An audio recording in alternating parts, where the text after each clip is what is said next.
Lorsqu'on crée un service load balancer dans Azure, on aura quatre composants principaux que nous devons configurer.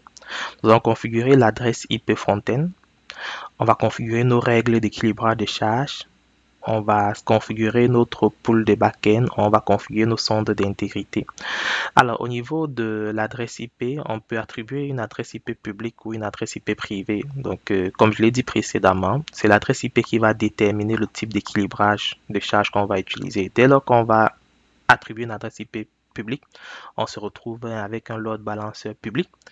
Or, lorsqu'on attribue une adresse IP privée, on se retrouve avec un load balancer interne. OK? Et aussi, l'adresse de front-end qu'on attribue, on est capable d'attribuer plusieurs adresses. Donc, je peux attribuer plusieurs adresses IP publiques de front-end. Ça, c'est possible. La configuration euh, d'Azure Load Balancer permet de supporter cela. OK?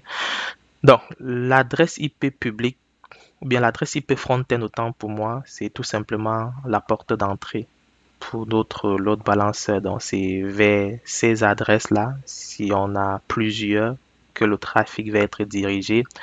Et ensuite, load balancer va se charger d'acheminer ce trafic-là vers nos différentes machines virtuelles, nos applications web, etc. Sauf que cette redirection va se faire selon des règles d'équilibrage de charge. Donc, ce qui veut dire que dans la configuration de notre load balancer, le second élément essentiel qu'on doit configurer, ce sont nos règles d'équilibrage de charge. Nos règles d'équilibrage de charge vont tout simplement venir définir la façon dont on voudrait que le trafic soit distribué à nos différents euh, pools de backend, tout simplement.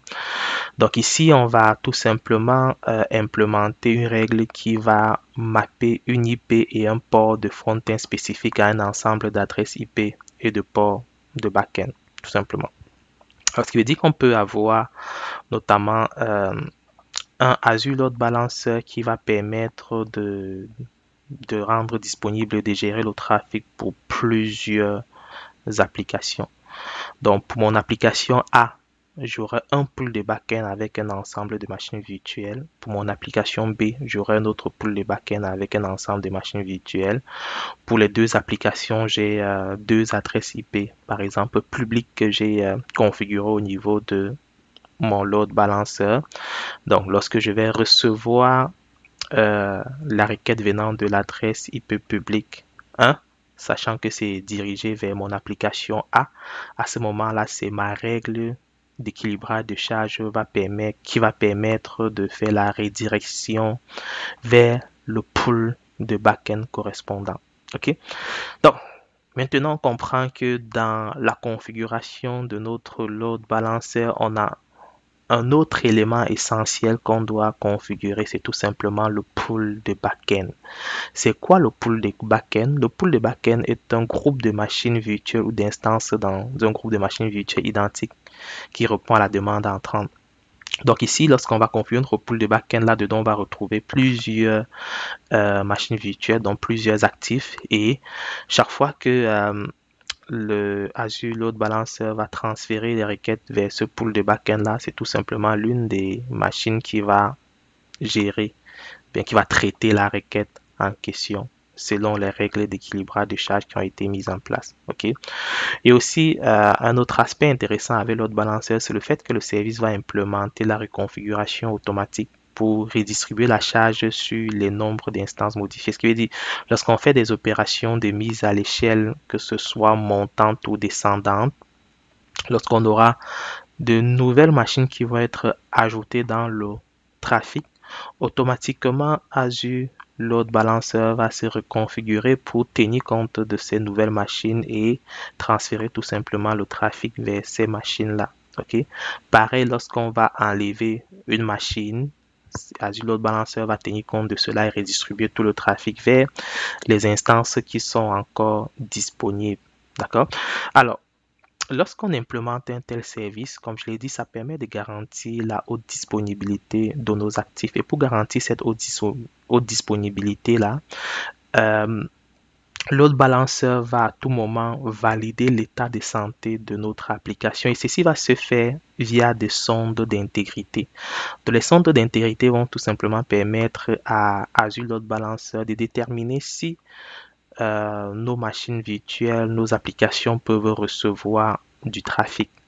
Pour cela, constamment, elle va faire des pings à ces instances-là. Donc, si par exemple, on a configuré une sonde personnalisée HTTP ou HTTPS, aux 15 secondes, Azure Load Balancer va pinguer les ressources qui sont dans notre pool.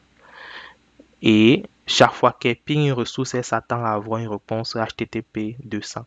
Si elle a un code HTTP différent, elle suppose que la ressource n'est pas en santé et elle va rediriger le trafic vers les autres ressources. Si elle reçoit à ce moment-là, si elle ne reçoit pas de réponse après un délai de 31 secondes, là aussi on va supposer que c'est un échec, donc la ressource n'est pas en bon état.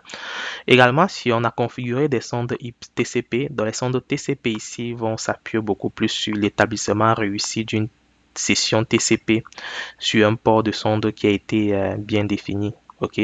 Si l'écouteur spécifié sur la machine virtuelle existe, l'exécution de la sonde va réussir. Si ce n'est pas le cas, la connexion est refusée et à ce moment-là, la sonde va tout simplement échouer.